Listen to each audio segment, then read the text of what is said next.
Fab. So hi everyone, I'm Bethan. So I'm the Human Rights Communication and Media Officer at Sikh Human Rights Group.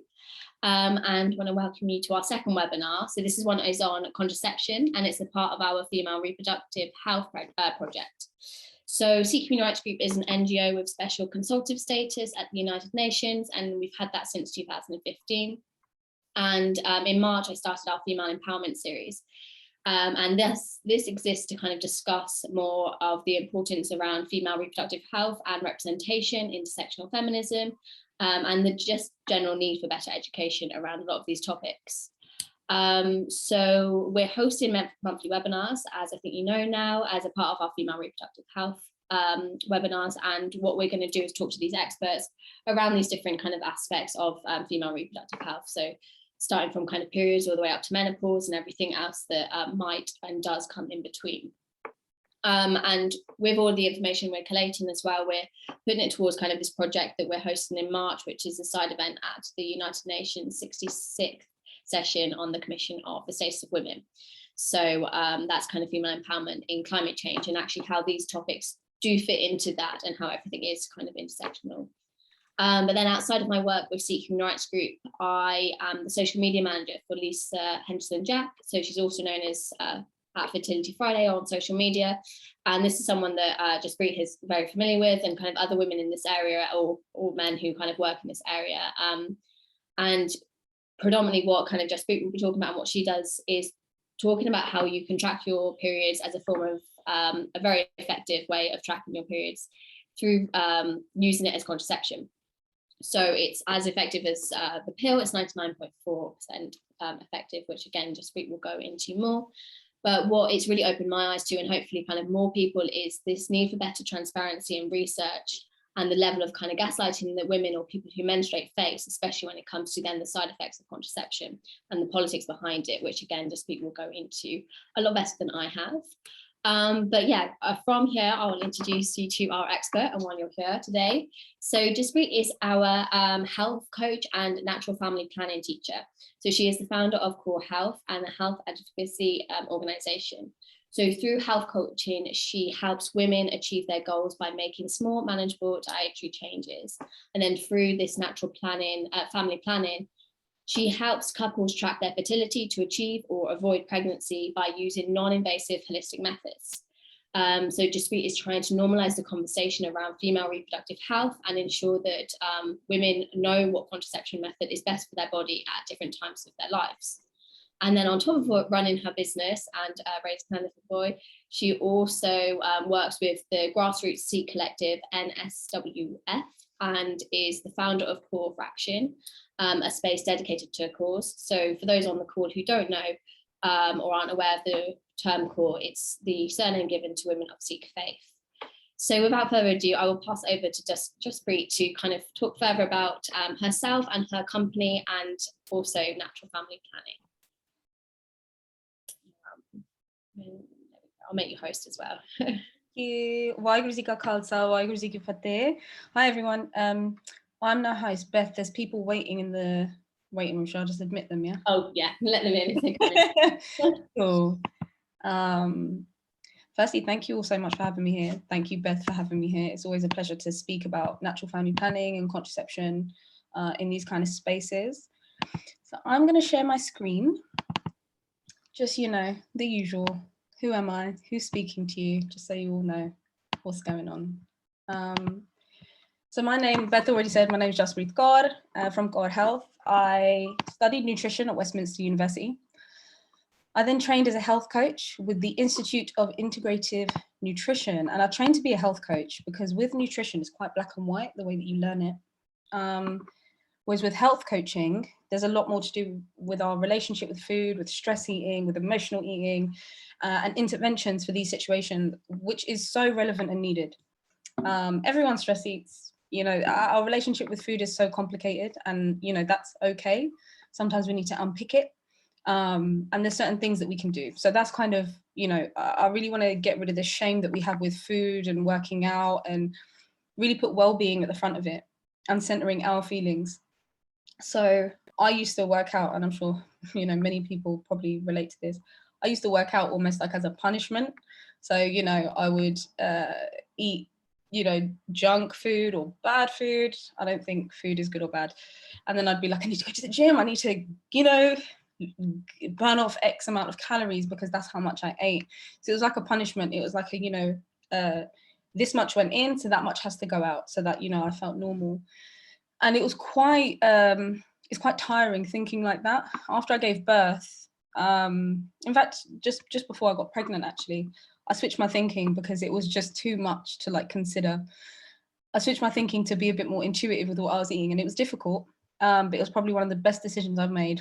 I don't have a flat stomach, and that's okay. I've also given birth, so that's cool. You know, I don't ever want a flat stomach. My body is what it is, but I feel good. So that is kind of what health coaching is all about. That's what I center in that. And I also, with natural family planning, so I trained to be a natural family planning teacher with the Teachers Association here in the UK. So essentially, as Beth said, I teach menstruating people and couples how to chart their fertility through these things that we call biological signs, and we're going to go through that in a little bit. Essentially, you can, as a woman or menstruating person, you can identify your fertile or infertile phase in your menstrual cycle, because we're not fertile all the time, unlike men and non-menstruators who are literally fertile 24/7. So this method of tracking your cycle is really useful for contraception, for conception, so having a baby, and also just gaining a really deep understanding of your body. Sex education in the UK, and I don't know, maybe in other countries as well, is essentially like how not to get pregnant. That's what it really should be called, because you don't really learn about reproductive organs or, you know, what's good for you. It's just kind of like, if you have sex, you're going to get pregnant. Here's the pill, you know, here's a condom, very basic stuff. And you leave there kind of feeling quite frightened. People have unprotected sex and take the pill unnecessarily. So this is why, you know, I really wanted to train as an NFP teacher. Another reason I trained as an NFP teacher is because for brown folks, for, you know, those in the South Asian community, the conversation of sex and contraception is really low key, really low key. We've internalized kind of conservative Christian norms through colonization. And as an Amritdhari Sikh woman, I'm fully aware of how challenging it can be to speak about these things, especially while centering empathy. But through my work, I actively start these conversations and create spaces where otherized folk can feel comfortable, setting clear boundaries in these spaces. And I also try my best to use inclusive language around gender and sexuality, because, you know, it's not a binary, but I'm still learning, still making mistakes, but progress is better than perfection. So that's a little bit about me, and we're going to get into a little bit about natural family planning. So this is what I'm planning to go through. This is just a rough outline, as Beth said, interactive. If you want to turn your mic off and speak to me throughout, please feel free, or use the chat box. I think I can see the chat box somewhere because I'm the host. So yeah, use that too.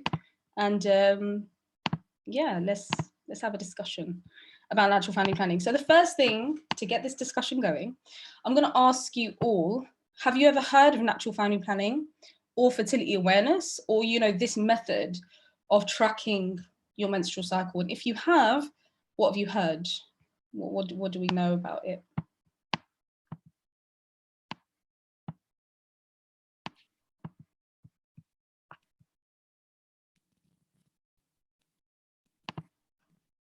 Oh, definitely.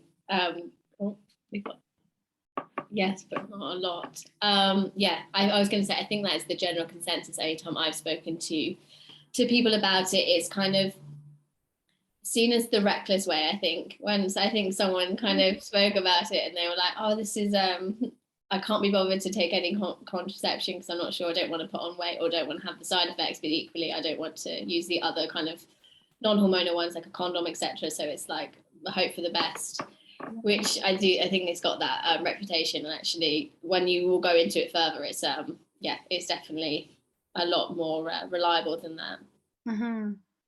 Ria also said, I've never heard it phrased in this way. Yeah, there's so many different like ways that, you know, you can talk about it, and there's so many people qualifying and kind of putting their own spin on it, but at the crux of it, it's all the same thing: identifying your fertile and your infertile phase, and then, you know, basing your actions based on that, basically. So that is kind of what natural family planning is. So It's a set of practices that are used to determine the fertile and infertile phases of your cycle. Like I said before, women and menstruators are not fertile all the time. And this style of charting can be used for contraception, conception, and also monitoring your overall health. Your menstrual cycle is not just there for reproduction. Those hormones that are, you know, helping you ovulate and helping your period come and taking you through this journey of your menstrual cycle each month or each, you know, however long your cycle is, it's there for your overall well-being. These hormones are deeply connected, not just to your reproductive organs. Ovulation is so important for general well-being. So yeah, even if you're not trying to, you know, get pregnant, natural family planning is so important. And a lot of my students are just people who want to learn more about their body. So yeah. It enables you to monitor and understand your fertility with 3 biological signs. And the best bit about it is it has no side effects because you're just observing, you're just collecting data and putting it onto a chart, essentially. That is all this is. So one of the questions I always get is, if it's so amazing, why don't we all know about it? And that's what I always used to ask as well. Like, if this is so great, and I remember I asked my tutor in one of our first seminars, I was like, if this is so good, why doesn't anyone know about it? And how do we get people to know about it? So let's go into it. Essentially, there is something called the rhythm method, and there's something called natural family planning or fertility awareness, etc. The rhythm method is more accepted in the medical industry, and I'll explain some examples of how that is. It's based on this idea of the 28-day menstrual myth. So you may have heard that like a normal menstrual cycle is 28 days. It's not right. The most common, I think 29 days is way more common, and only like 10% of women have and menstruators have a 28-day cycle. So it's not, you know, you don't need a 28-day cycle. Anything between roughly about 23 and 38 days is actually considered normal. So always consider that before you get worried about your cycle. The rhythm method uses your past cycles to predict your future and current fertility. And there's also this other myth, which, you know, comes under the 28-day myth, the day 14 myth, that we will ovulate on day 14. So if you're trying to conceive and, you know, you're struggling for whatever reason, you may go to the doctor and they may do a day 14 test, which is testing for your ovulation. If you ovulate on day 13 or day 16 or day 10 or day 12 or day 21, you know, wherever it may be, this test is going to come back and say, oh, you're not ovulating, there's something up. Maybe you need, you know, some more intervention. Maybe you need this drug. Maybe you need some more help getting pregnant. When really there's nothing wrong.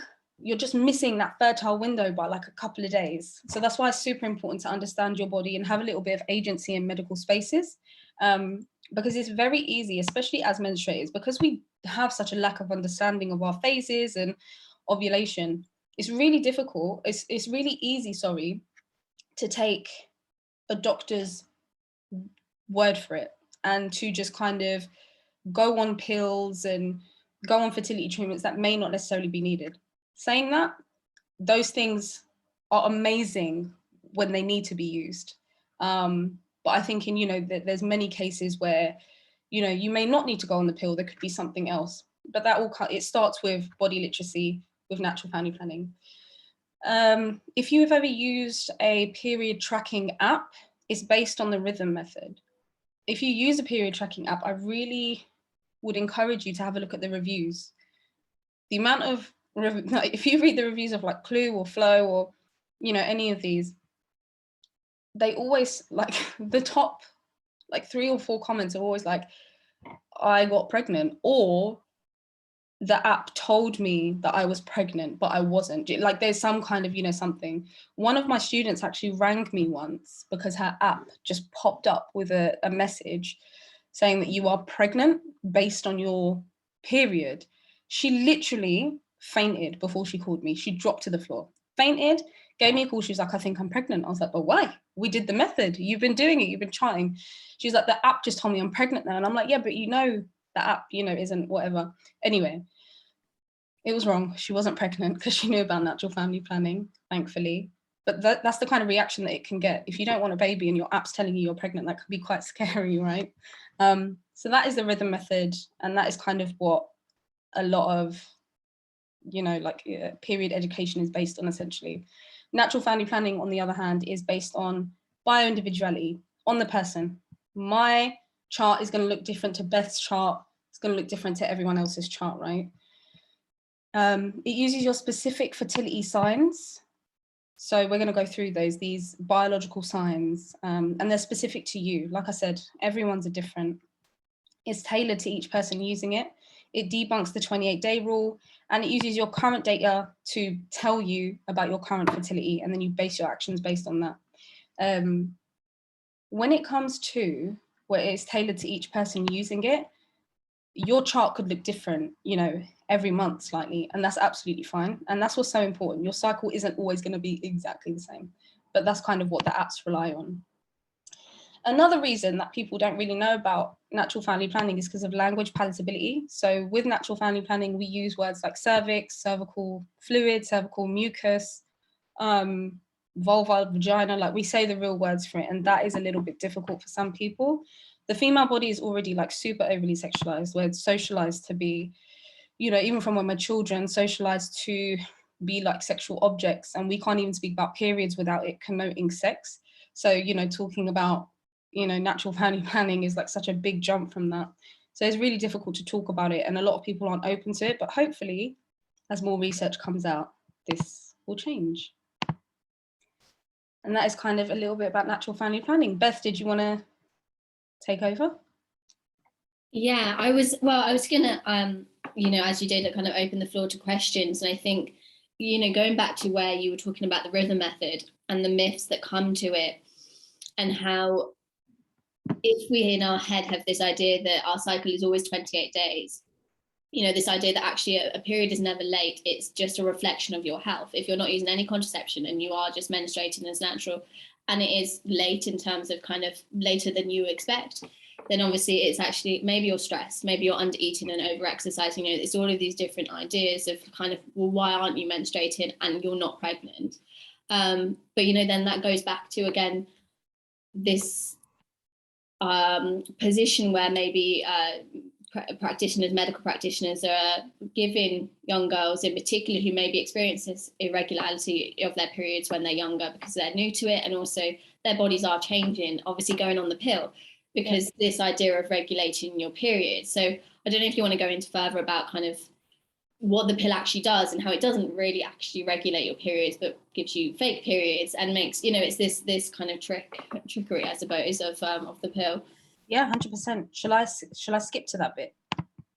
Up to you, or if you want to kind of carry on with your bit, I don't know, or just going to go back to the importance of why there isn't the need for these myths effectively that are attached to the rhythm method, so that the need for better understanding and natural family planning. Yeah, Julie just wrote something. I think that it's so important that women see their cycle as an indicator of their health. I don't think GPs promote this. Yeah, for sure. Like they don't. The menstrual cycle is seen as something that is outside of our bodies, unfortunately. It's very detached from us. But your menstrual cycle does definitely reflect, it's an indicator of our health, just as you said, Julie. So thank you for that. I'm going to go through Beth, I was planning to go through like these three signs, just like super briefly, and then we'll get on to the thing. And if anyone has any questions throughout, keep popping them in the chat, or feel free to take your mic off, whatever you feel comfortable with.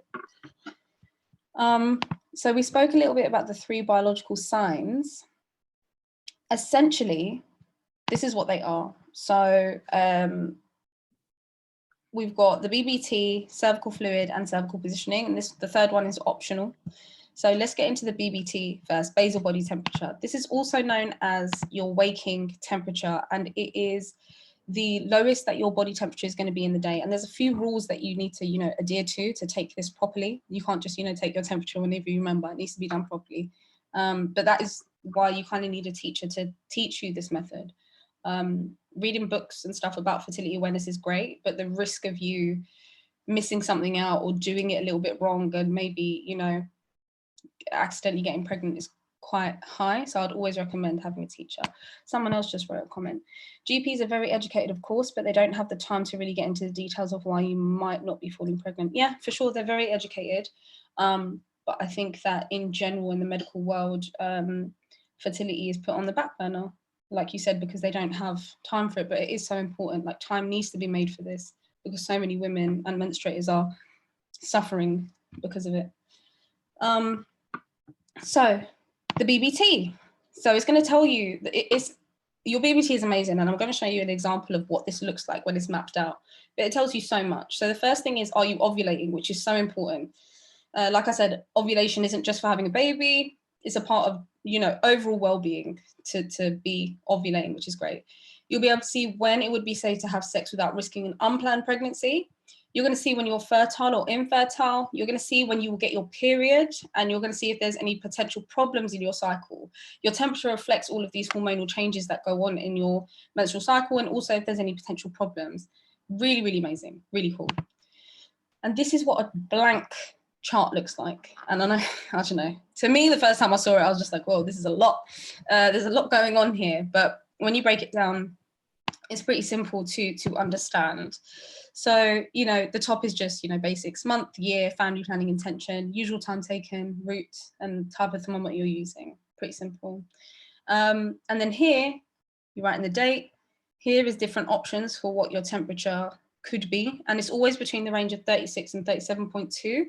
Anything outside of that range could also indicate a potential, you know, issue, like a hormonal imbalance, maybe a thyroid issue, maybe low iron, something like that. And then we've also got a code of disturbances. So things like drinking alcohol, taking your temperature late or early, feeling unwell, having a disturbed night, traveling, going on holiday, infections, medication, and having a new thermometer. They can all change your temperature. So it's really important to make sure that you chart this properly. So that is where you would plot your BBT. And this is essentially roughly what it would look like. You plot all the points, you join the dots, and then we're able to analyze this, which is really cool. So as you can see, this is what we call a biphasic chart. And I'm gonna pose a question to you all. What do you think the term biphasic actually means? Biphasic is just written there as well, if anyone's got any ideas.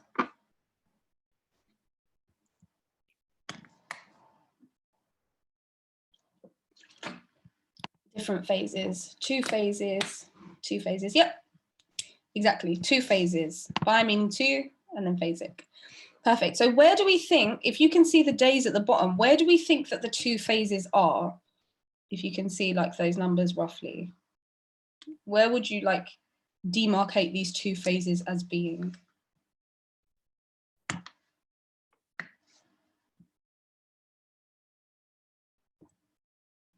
(1 to 14 and 15 to 31. Really close, Jazz, that was really close. 1 to 15 and 16 to 33. Again, really close. And Gurinder said where the red lines are. Okay, that's a good observation. The red lines are essentially denoting a period. So days 1, 2, 3, 4 is the period. And then days 30 and 31, the period starts again. So that's where it would go onto a new chart. So yeah, everyone who answered was super close. It's essentially day 1 to 15 is the first phase. Day 16 to 30 is the second phase. So you get the idea. That's the two phases. That temperature jump is indicating ovulation. So your hormones do something. Essentially, progesterone comes into play and it makes your temperature rise. When you're pregnant, you have elevated progesterone levels throughout your pregnancy. And that causes the body, if anyone's, you know, ever been pregnant here, you physically feel warmer, like all the time. And that's because of that hormone progesterone. And it's needed for trying to conceive. So that's how you know when you've ovulated, because you have a certain kind of temperature jump, which is really cool. And then as you can see on day 30, the temperature drops again. And it's in that range of the first phase because this person has come on their period again. That's just like two really basic things that we can see. So if we were to analyze it further, I'm sure you can all like imagine like what we could see here. It's really, really amazing, the BBC is. So that's that. Now we're going to go on to the second phase, the second biological sign, which is cervical fluid. Some people call this cervical mucus. I don't like the word mucus because it's a bit like, you know, mucus, it's just not very nice. Cervical fluid, one of my friends calls it cervical nectar, which I also think is a very nice word. But I'm going to say fluid. It might say mucus in here somewhere, but that's just because I try and update this every month or so, and I probably missed it. But anyway, cervical fluid. So cervical, here it is. Mucus is the first thing that's written. Cervical fluid is secreted by the lining of the cervix. I'm going to go through the rest of these, but does anyone know where the cervix actually is in our body? If you do, let me know in the chat. So cervical fluid is secreted by the lining of the cervix, and it's a whitish or clear alkaline discharge. Again, don't really like the word discharge, but there you go. It's an alkaline fluid, let's call it that. It acts as a clear indicator of the onset of fertility, and it can be seen in your underwear and also felt at the vulva throughout the day. You'll feel like a moist feeling throughout the day. Sperm will survive up to 3 hours in the air, but up to 5 days in fertile cervical fluid, which is amazing. And this is kind of how we start to figure out our fertile phase. So in the days leading up to ovulation, this cervical fluid is going to be present. And that is when, if we have unprotected sex, the chances of us getting pregnant are very, very high. So that is that. Oh, someone's trying to get in. Let's admit them. So again, if anyone has any idea where the cervix is, let me know in the chat. I just showed you. All right, let's just show you. Where is the cervix? So we have got the ova and the ovaries and the fallopian tubes, yeah, which are just these things here. And then we've got the uterus or the womb, which kind of tilts forward a little bit. And then just underneath the womb is the cervix. So that is where your cervix is. Underneath the cervix, we have the vagina, which is this 4 to 6 inch long muscle. It's an elastic muscle. It stretches and contracts depending on what's going on. It can stretch when you're having sex. It definitely stretches when you give birth, because this is also the birth canal where a baby comes out. And then just in front of the vagina, we have the urethra, and just in front of the womb, we have the bladder. So that is where your cervix is, just in between the womb and the vagina. And that is where cervical fluid is produced. Essentially, and this is in very basic terms, essentially, we're going to be, the fertile and infertile phase is split into fluid and no fluid. So if you have fluid, you're fertile. No fluid, infertile. This is not a binary. There's a lot of nuances in this, but just for the sake of introducing this method, basically, this is what it is. I don't want any of you to start using this as contraception just based on what I'm going to tell you in the next, half hour, 45 minutes or so, because this is just an intro, but yeah. So when you have fluid present, cervical fluid, it's going to be alkaline. It's going to be really moist and stretchy, transparent and high in quantity. And this is going to be before and during ovulation. Excuse me. And if you have no fluid, it means you're infertile. It's going to be acidic. You're going to have this physical dry sensation at the vulva, and there's going to be no fluid present. And this is after ovulation. So after we saw that temperature jump a few slides back, this is what we're going to be feeling. Excuse me. No fluid and infertile. So that is that. Is this making sense so far? Yeah, it is. All right, cool. I can see Beth and Gurinder are nodding their heads. Thank you. Cool. This is a fertile cervix. So like we said, the womb or uterus is just here, and the vagina is just underneath. And in between, we've got the cervix, which is just an incredible organ. Absolutely amazing. It does so much. When we are estrogen dominant, which is in the lead up to ovulation, we produce something called E-type fluid, yeah, E-type cervical fluid, and that is fertile cervical fluid. And it's a fluid that sperm can easily swim through. It's also very stretchy, so it's going to literally, it's like a magnet with sperm. So sperm and cervical fluid, they communicate with each other. So when they're with each other, they're, like I said, they're going to like kind of bind together, and then the cervical fluid is going to shoot the sperm from the vagina up the uterus around the fallopian tubes and wait for ovulation to happen. So then it can go in and fertilize the egg, and so on and so on. So that is fertile fluid. Very, very cool. Another thing with fertile fluid, so I know I mentioned about how we can see what is normal and what is, abnormal when we're charting our cycle. One thing with cervical fluid, is that there's normal parameters of it and there's also abnormal parameters of it. So if you know what your normal is, if something is kind of different from this, you're going to be the first one to know, you're going to be the one who can, you know, book that smear test, go to your doctor, get a referral, do what you have to do. Time is really of the essence when it comes to your health. So if you are able to see these things immediately, it is going to help in the long run. So normal cervical fluid is broken down into three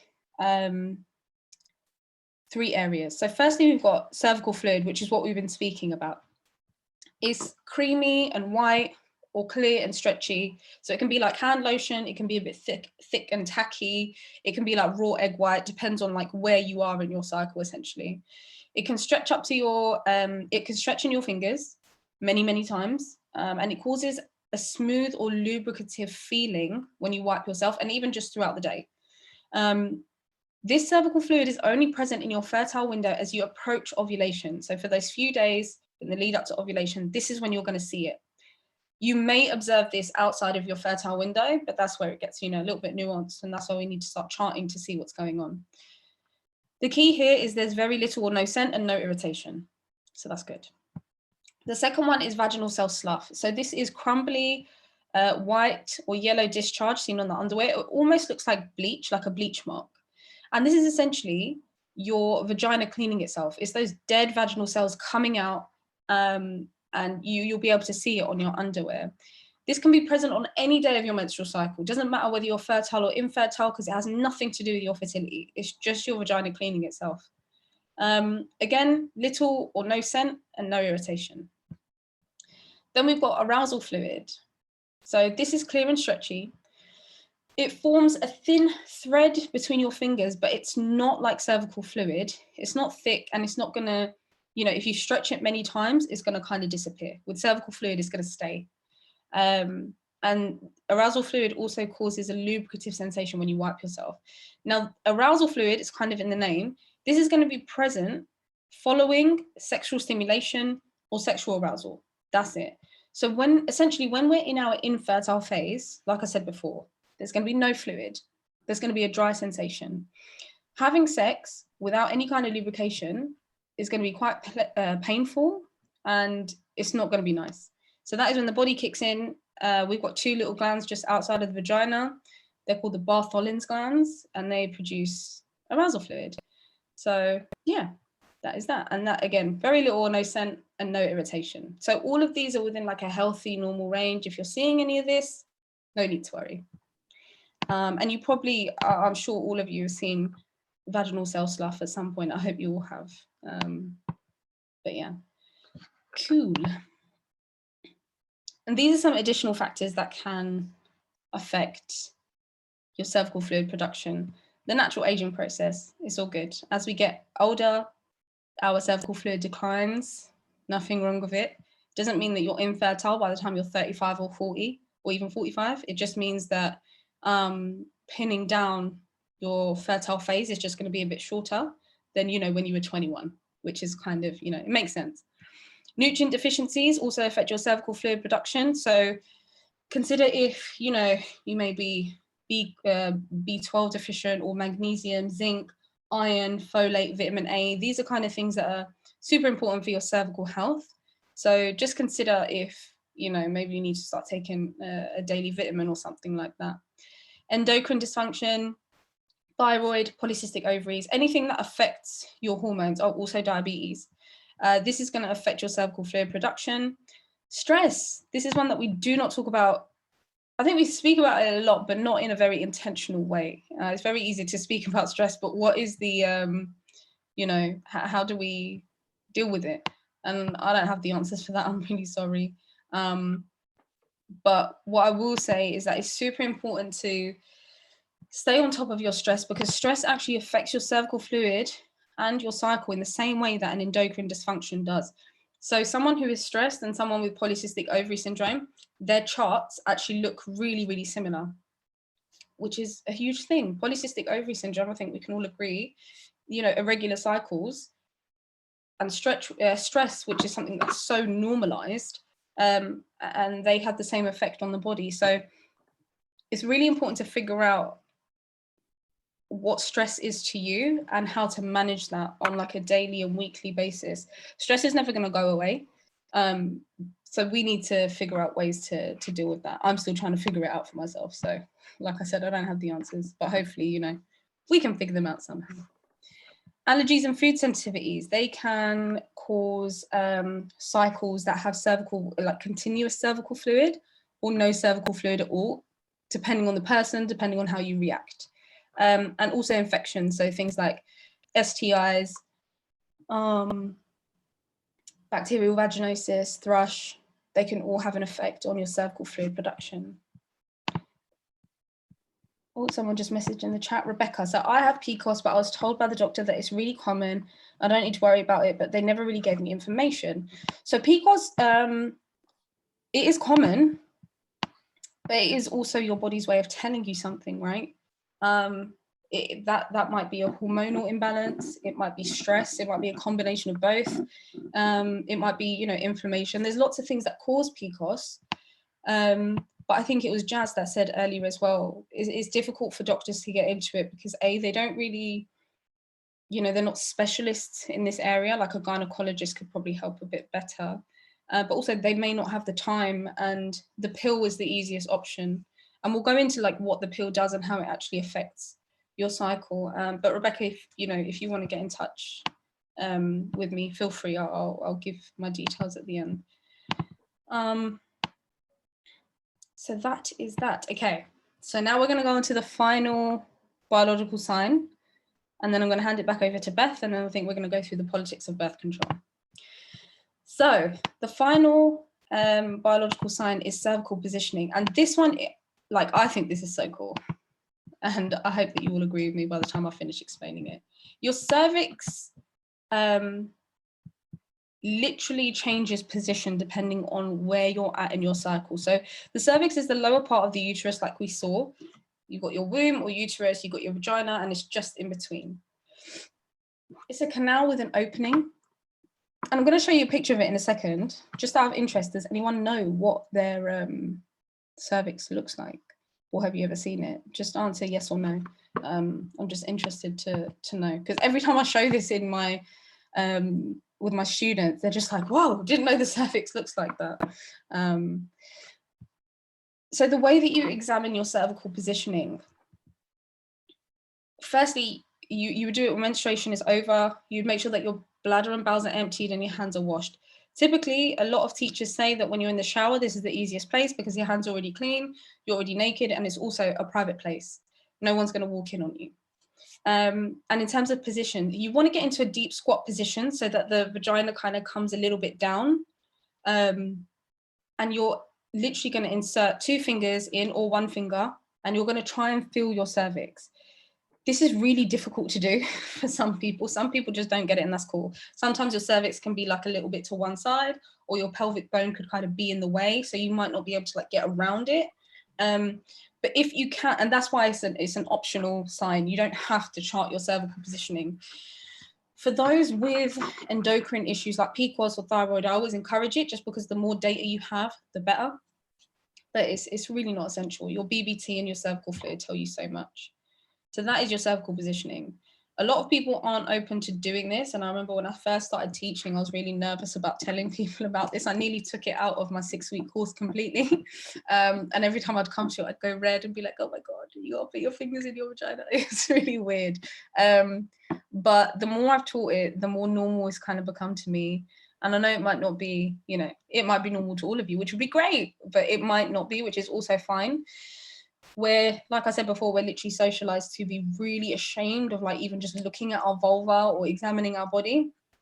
There's literally nothing shameful about it. I think cervical positioning is often, it connotes self-pleasure. Again, there's nothing wrong with that. There's just nothing wrong with it. There's nothing more to say. But I would really recommend you check out your cervical positioning. You need to understand what's going on in your body, so that, again, if there's any abnormalities in your cervix, you're going to be the first to know, and you can contact your healthcare provider and, you know, get whatever intervention it is that you need ASAP, rather than waiting months or years. Sometimes even we can go years without knowing that there's something going on inside us. So now I'm going to show you a picture of a cervix, and a couple of people wrote they've never seen it before. So let's Have a look. This is the cervix. Beautiful little donut shaped. It's essentially a valve. When you are fertile, the cervix is soft, high, open, and wet. Those are the words that we use when we're charting and we're collecting this data. And you can see the cervix is slightly higher, and there's cervical fluid coming out of it. And some of you might recognize that cervical fluid. Maybe you've seen it before when you're in your ovulatory phase, but you didn't know. That's what cervix looks like. When you're feeling for your cervix, like I said here, once menstruation is over, bladder and bowels emptied, etc. When you're feeling for it, the key that I want you to use is this. Your fertile cervix is going to kind of feel like your earlobes are quite soft. And you might even be able to feel this opening too. And it's also going to feel moist because of the cervical fluid. When you're infertile, we use the words firm, low, closed, and dry. So the cervix physically moves down and it closes, it shuts, because it's not going to let any sperm pass through. So even if you were to have unprotected sex, firstly, your vagina is acidic, so it kills a lot of sperm. And then secondly, the cervix is closed shut, so the chances of any sperm getting up are very little. And even if sperm do get up, there's no cervical fluid to help them transport anywhere. Sperm can't go anywhere by themselves. They don't swim very far, they're tiny. So yeah. The key that we would use for this is that it would kind of feel like the end of your nose. So a little bit firm, kind of like that. Does that make sense to everyone? Yes? Okay. Yeah. Awesome. So in summary, we've got the BBT, cervical fluid, and cervical positioning as an optional sign. Charting these signs is like the window to our fertility and reproductive health. You literally have a menstrual cycle, and charting is like doing a brain dump of your body onto a piece of paper, and you can see what's going on in front of you. It can be used for birth control, conception, monitoring your overall health, and just gaining a deeper understanding of your body. And that is the end of part number 2. The next part, we're going to go through the politics of birth control. Beth, did you want to? Yeah, I was going to, open again the floor if people wanted to ask questions and kind of what you've covered, but also kind of reflect on what you've spoken about. And it touches obviously massively on the webinar we did last month on periods in general, and how this idea of obviously not being on any other hormonal contraception, aside from trying to get pregnant or not trying to get pregnant from your natural family planning, is that you can learn so much about your own body and your own health through your period. And obviously, like you said, all of these kind of aspects will change and it will reflect in your charting. Is if you have got stress or you've got these, like Rebecca said, you kind of have these other issues with your body, whatever it is, or you're not eating enough, or you're low in certain vitamins, etc. And I think that that's, you know, where it's frightening is that we don't learn about this at school, or not enough if we do, which I don't think we do in the slightest, and it isn't starting to change either. This isn't conversations we have, and so learning about it when either you don't menstruate anymore, maybe you've gone through the menopause, or you're so in deep of using contraception that you're so used to it now, and this isn't a part of your natural kind of day-to-day activity of like, I'm going to check my temperature, I'm going to track my fertility. I think it's quite infuriating learning about it at these parts of your life, because you just think, I might have been so much healthier, there might have been loads of other issues. And I think a lot of conversations I've had with women is obviously endometriosis, 1 in 10 women have. And obviously a lot of the symptoms of that is this extreme period pains, which, you know, we spoke about in the last webinar. Period pain is probably one of the only pains that is normalized, and people are like, oh, it's fine, it's periods, and you think, oh, it's not normal.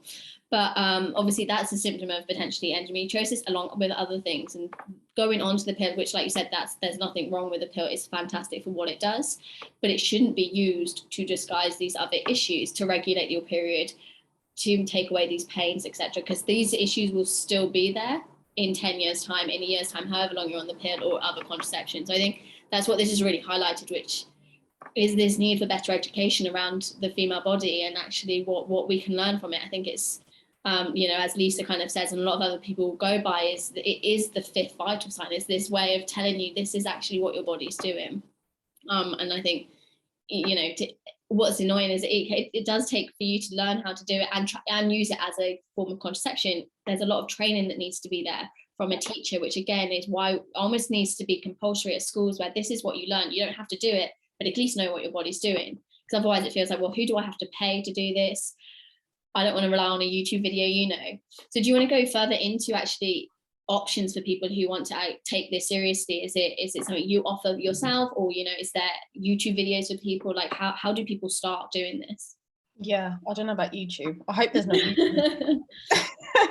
I won't, but you know, you never know. No, for sure, there's a YouTube video about everything. So I would always say, and we're, you know, in when we're training to become NFP teachers, it's always better to just learn from a trained teacher, because you know, I've got so many books, like, I don't know if you can see them behind me, but so many books about natural family planning and fertility awareness, and they're great. You know, The Fifth Vital Sign by Lisa Hendrickson-Jack, it's an incredible book. But if I was to just read that and try and track my cycle, I might be missing things.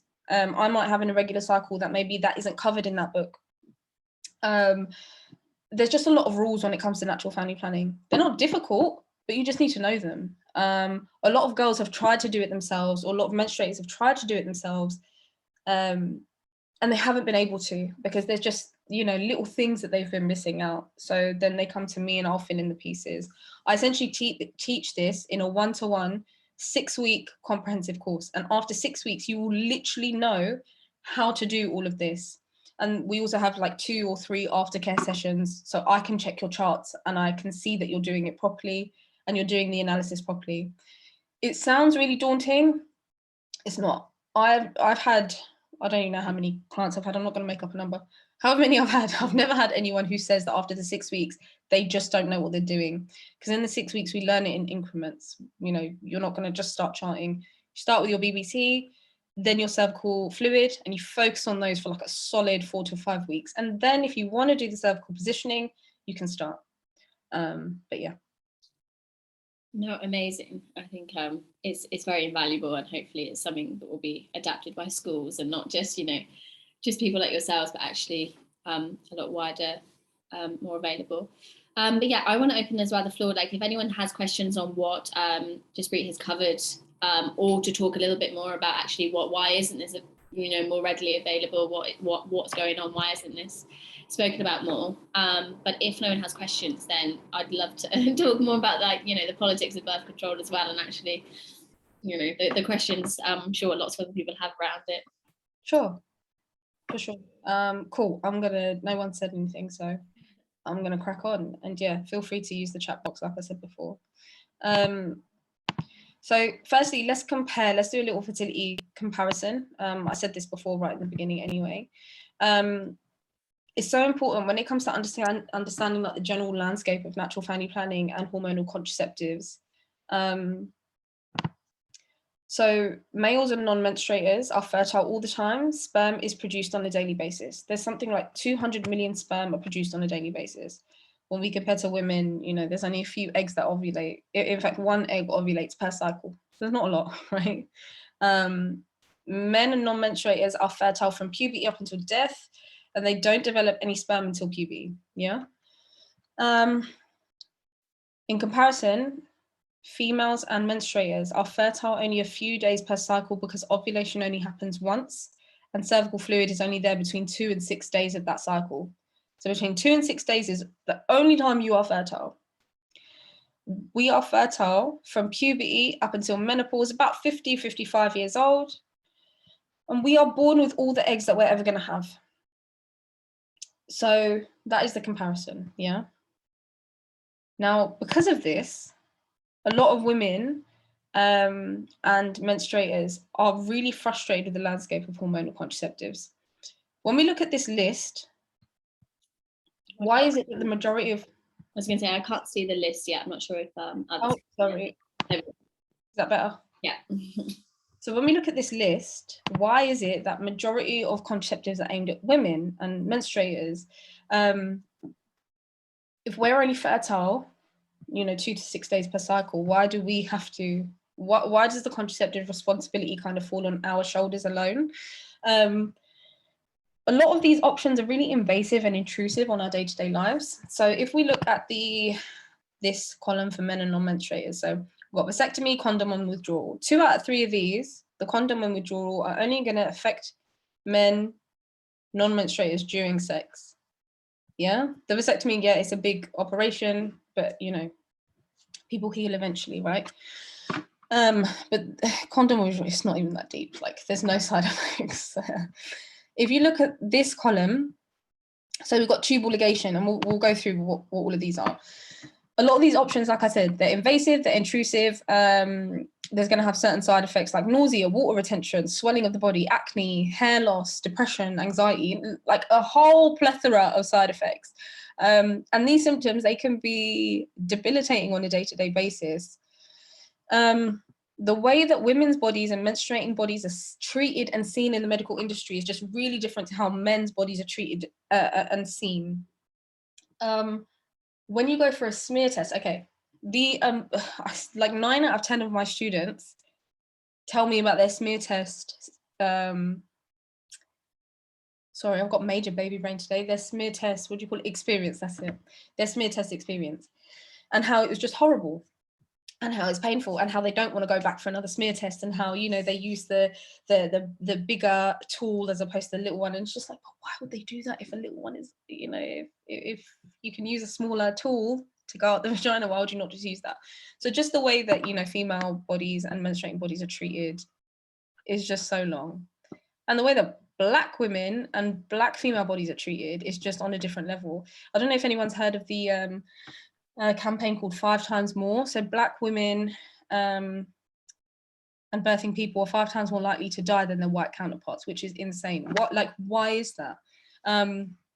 Women and, you know, brown and Black women are just treated terribly by the medical industry, and there's just a lot of research to back it up. So it's really important that we understand how natural family planning, it gives you agency in these spaces, because you can be like, do you know what, no, I'm an active participant in my menstrual cycle and I understand it, so we're going to work together to figure out what's going on, as opposed to giving your agency to a doctor or gynecologist and kind of just going along with it. Super important. I think someone's just joined. Yes.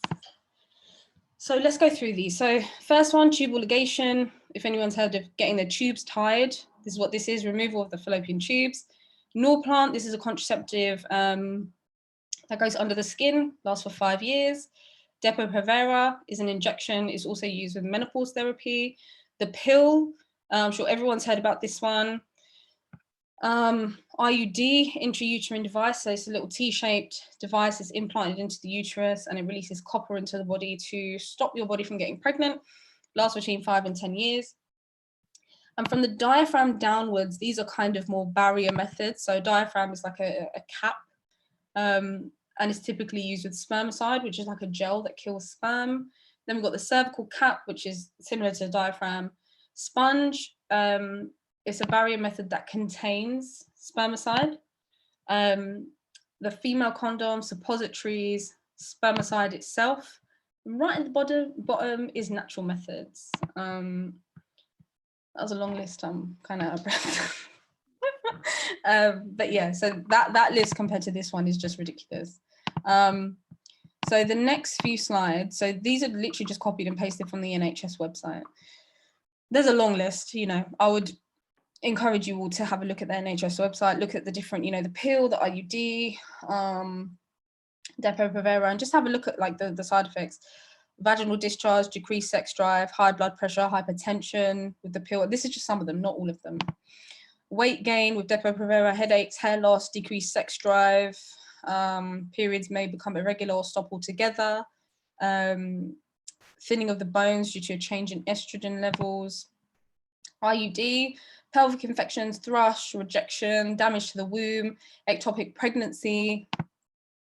Yeah, so those are just, you know, some of them, but I would really recommend you go onto the NHS website and just have a look at the side effects, because I don't think that doctors counsel women and menstruators well enough on the side effects and symptoms of hormonal contraceptives before administering them, which is super important to make informed choices.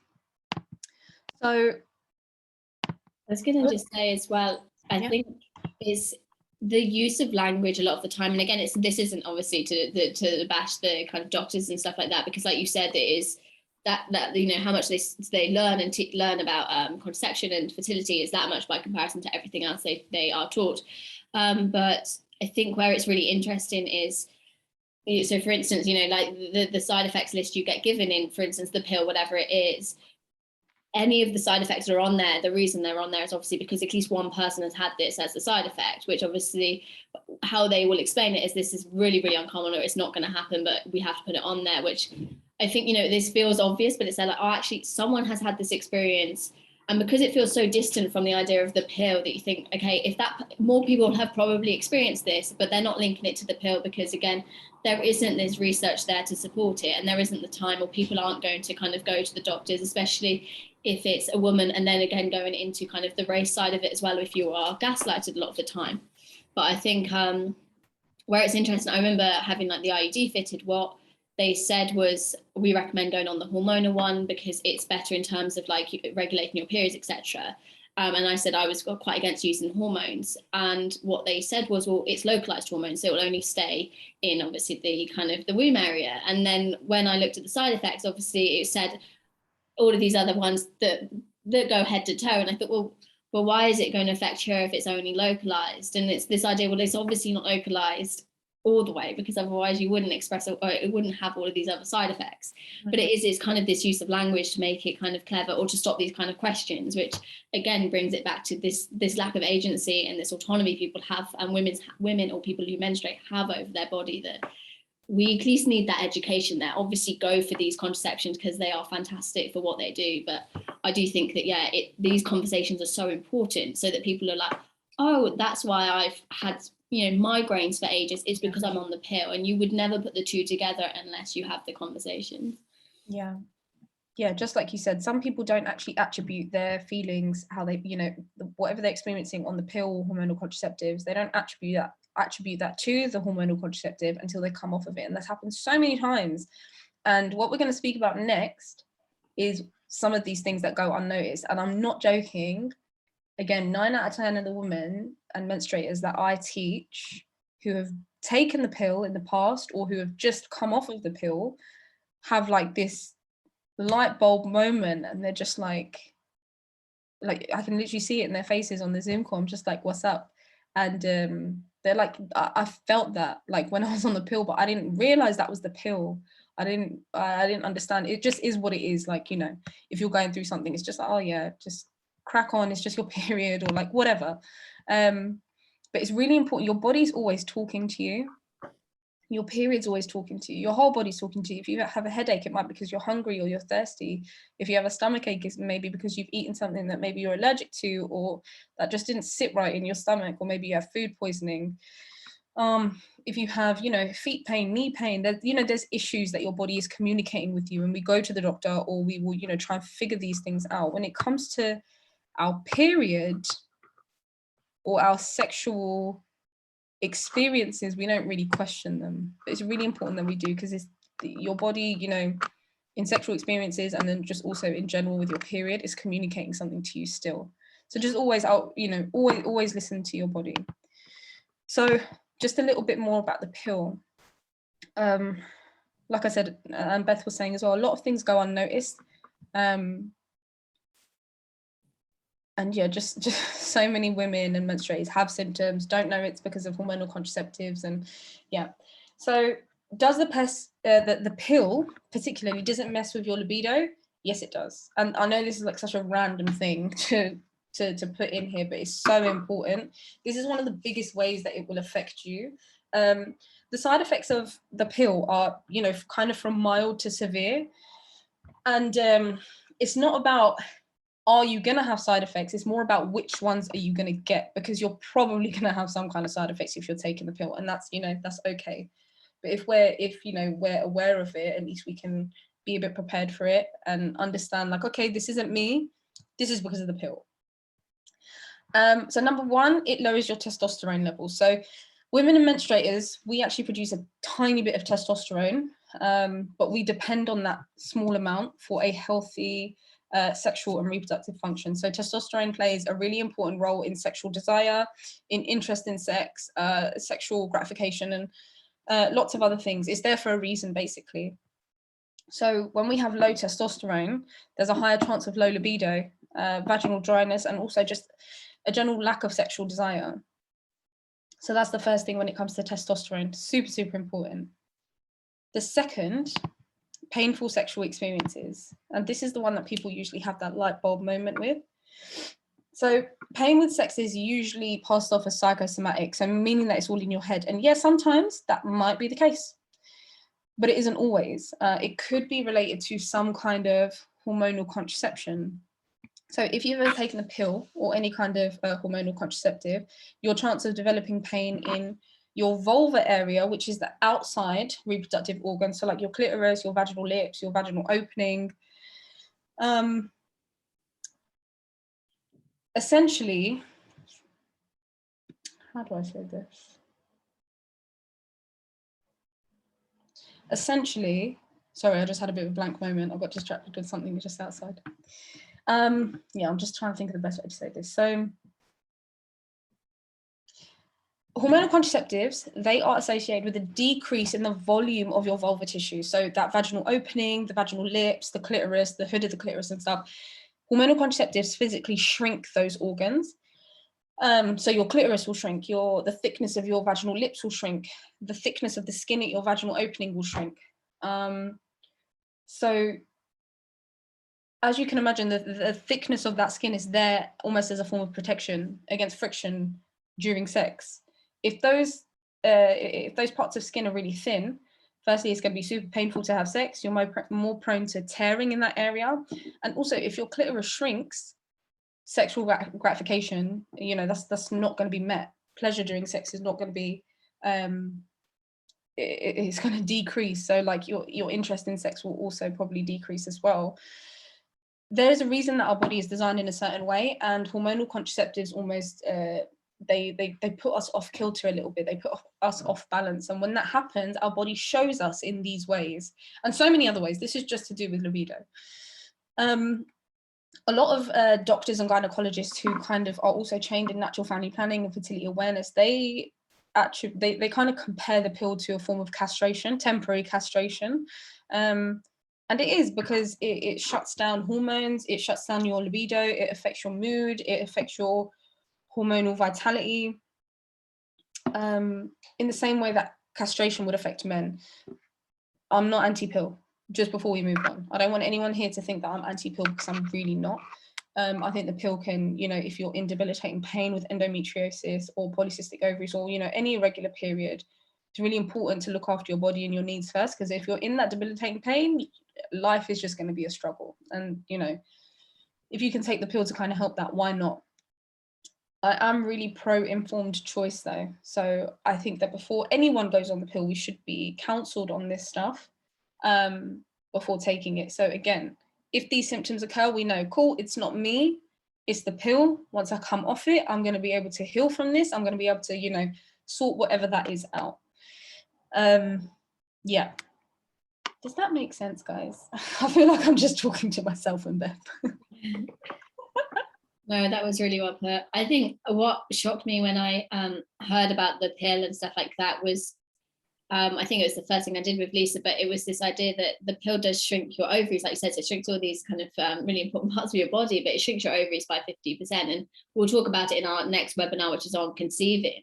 But obviously that's another thing that people need to be aware of, because if you're on the pill at a later age and then you want to conceive, obviously that's an issue in itself. And if people aren't even aware that this is what it's doing to your body and why, yeah, you're having painful sex, especially if it's the pill. I think someone asked in the chat about the implant, and same with the IUD, obviously they feel more invasive. So if you had pain there, you would think, well, okay, this might make sense because I've got something there, for instance, on the IUD. But with the pill, you think, okay, I'm swallowing this. So how am I getting painful sex? This is obviously not the pill, or this isn't my contraception. This is my body, and I'm not enjoying sex anymore.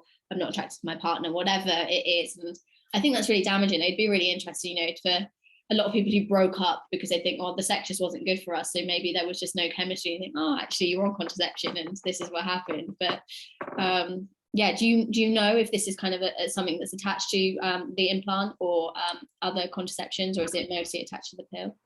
I mean, it's just hormonal contraceptives. So if that implant is, if the implant releases progesterone, Rebecca, if I am correct, please let me know. But I'm not 100% sure. But any kind of hormonal contraceptive, if that is what the implant is, if it's affecting your hormones, then yes, this could happen. But have a look, you know, on the NHS website if it is a hormonal contraceptive, and maybe speak with your healthcare provider as well if you are concerned about it. Definitely. Yeah, thank you. Cool. Shall we go on to the next bit, Beth? Is that cool? Yeah, unless anyone's got questions, but yeah, we move on to the next bit. Cool. If people have general questions as well, do pop it in the chat or pop your hand up. I've got kind of a few that people have asked that we can kind of whiz through as well at the end, so you don't feel like you're kind of having to talk for ages, but just answer these kind of quick, yeah, no, definitely. around. Cool. So we'll go through these bits. So with hormonal contraceptives, there's no doubt that, you know, they work because they stop you from getting pregnant. That's like the whole point of them. They stop ovulation from happening, so they stop you from getting pregnant. They also stop you from having an actual period. So if that's what you're using them for, to not get pregnant, they absolutely work. There's no question about it. But what do they do to the body? So like we already explored, you know, that those, the lower testosterone and painful sex. So hormonal contraceptives interfere with ovulation. They stop the body from producing any fertile cervical fluid, and they stop your endometrium from adequately growing. The thickness of your endometrium is important because that is where a fertilized egg will implant and house itself. If it can't house itself, it will end up in a miscarriage, right? But that, again, that is the point of the pill. A lot of people take it as a form of contraception. So taking hormonal contraceptives, it essentially blocks something called our HPO axis, hypothalamus, pituitary gland, and ovaries. And it can have lasting effects on our health and fertility. Not to say that you're going to, but it can. So this is just something to be aware of if you have taken the pill or you are currently taking the pill. In the menstrual cycle, ovulation is essentially the main event. It's the most important bit. We're led to believe that the bleed is the most important, but ovulation is the most important bit. Without ovulation, you cannot have the bleed, not the other way around. So ovulation is the most important thing. So with the HPO axis that you can see on the screen right now, they essentially have a line of communication. And this axis, for the communication to happen properly, the axis needs to be clear.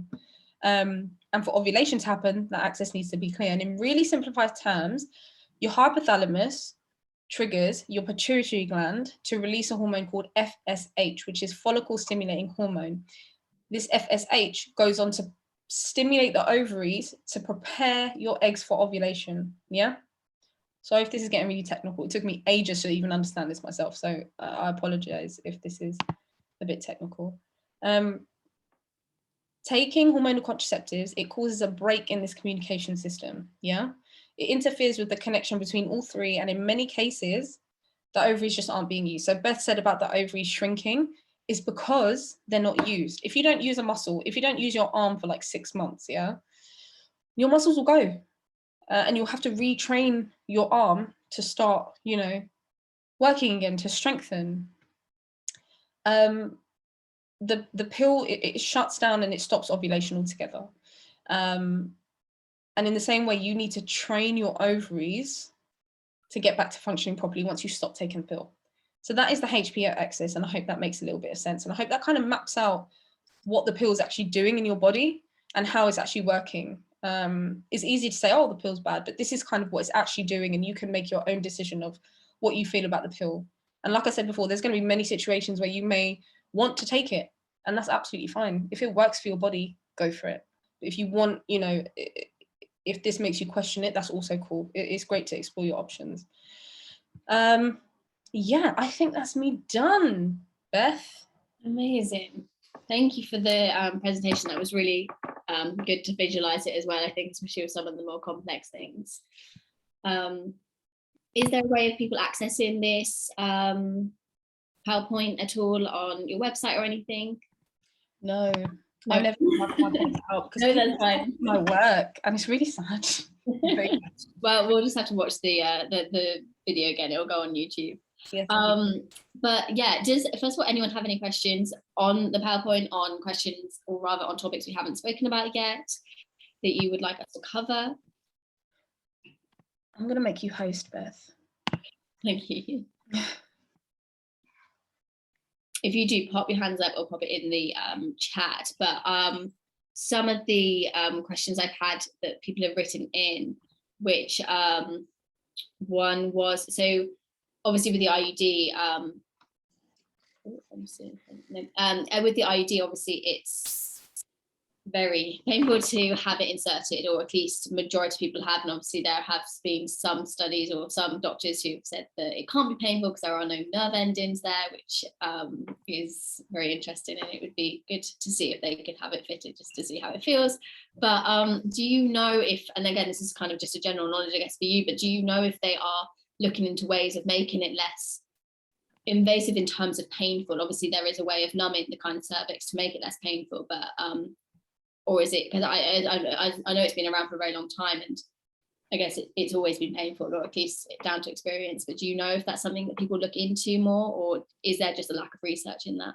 So this is super interesting. A couple of months ago, there was a massive Twitter thread about this, and a doctor posted about, you know, how getting an IUD or implant fitted should not be painful. Getting an IUD fitted, it really shouldn't be painful. Such a, as she said, like it was a minor surgery, but like 95% of people who get it fitted are like, it was so painful, that was the worst experience of my life. Same with a smear test, it's the exact same thing. Why is it painful? If there's different sizes of that tool, why does that need to be painful? So in terms of like, is there research like coming out to make it less painful? There's already a method of it not being painful. So that kind of begs the question of why is it painful? And I don't have the answers for that. Yeah. No, that's fine. I think I just find it interesting, you know, I think with any of these contraceptions, especially given, like you said, women are fertile for a couple of days of the month or their cycle anyway, and men are fertile all the time, and again women for a shorter period of time during their lifetime.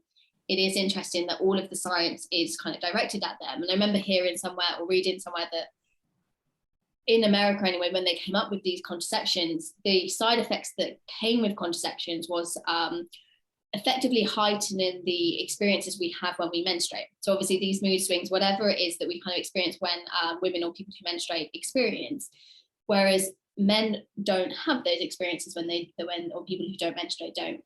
So if they were on the pill, for them it would be like going up to here, whereas for women, because they already experienced it, it's kind of only jumping a little bit, if anything at all. So they're like, well, they're already going through it, so let's just add on a bit.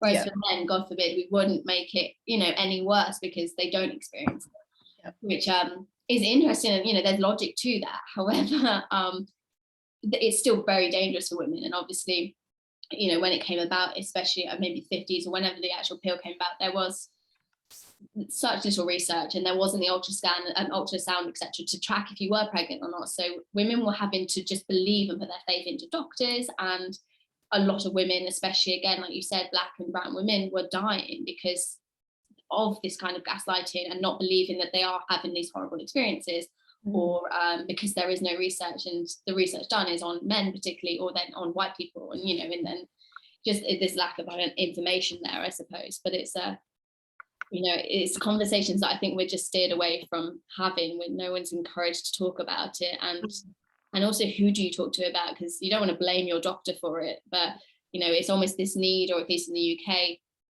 which obviously we've got gynecologists, but just a sphere where part of the NHS, this is for people who menstruate, to ask questions, whether it's about their period, whether it's about contraception they should use, which maybe we're a long way from, but it is clearly a massive void that it needs filling. 100%. And the first like large-scale human trial of the pill was in Puerto Rico in 1950, before it was actually made legalized. So it was, you know, this idea was made by men, and it was tested on Latin women in Puerto Rico, and then it was made available in the 60s, or maybe it was actually 1960, I can't remember. But that in itself, like, you know, it wasn't white people that were used as the testing. They literally just went to Latin America and started administering to people there, not actually knowing the side effects and how it would affect them. But they were their guinea pigs, which is really, really horrible. 100%. I feel like I remember reading about that, but as well, from obviously the side effects, because the pill was never going to be perfect, especially then. There were, you know, women who came back and they were infertile after being on it, or not worse, but you know, the other side effects that are also attached to it, or potentially to death, which you do. Yeah, it's hard to comprehend, but I guess that's the privilege of not having to have ever experienced it.